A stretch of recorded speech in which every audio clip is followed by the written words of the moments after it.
Save money, money will save you. Hello everyone, I am Trisha Nitin Madan. I am currently learning financial skills. Today is day 3. Today's topic is 3-jar system. 3-jar system म्हणजे नक्की काय? समजलं नसेल. हे 3-jar system 3 भागामध्ये divide केलं आहे. पहिले आहे सेव, दुसरा आहे स्पेंड, तिसरा आहे ग्रो. मी या 3-jar सिस्टीम द्वारा तुम्हाला एक्झाम्पल देते. माझ्याकडे ही 100ची नोट आहे. काही लोक या 100च्या नोटाला 3 भागामध्ये डिवाइड करतात. 50, 30, 20. काही लोक या 50 रुपयाला ते स्पेंडमध्ये टाकतात. उरले 20 आणि 30 रुपये. 30 रुपये हे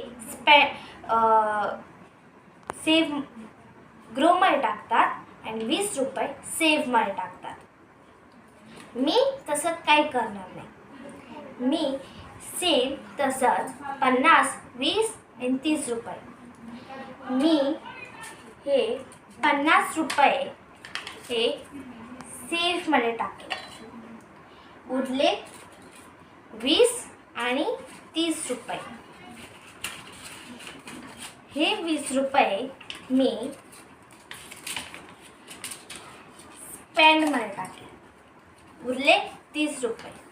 हे 30 रुपये मी माझ्या पॅरेंट्सला देईल आणि या 30 रुपयाने मी म्युच्युअल फंड किंवा SIP मध्ये टाकेल.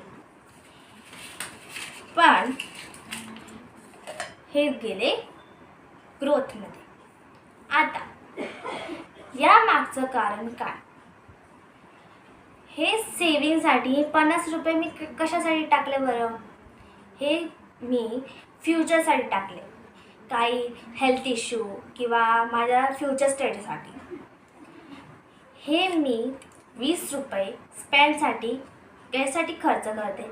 माझ्या नीड किंवा वॉन्टसाठी, माझ्या काही जे मला गरजेचं आहे किंवा मला नुसतं आवडतं ते घेण्यासाठी.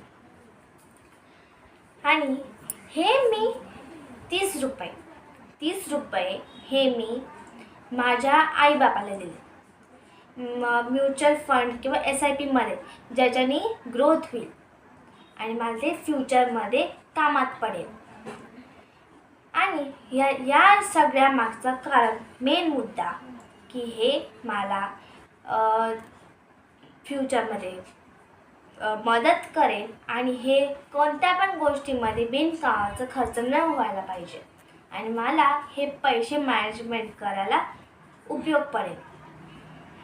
जर तुम्हाला हा व्हिडिओ जर आवडला असेल तर प्लीज लाईक, शेअर, कॉमेंट.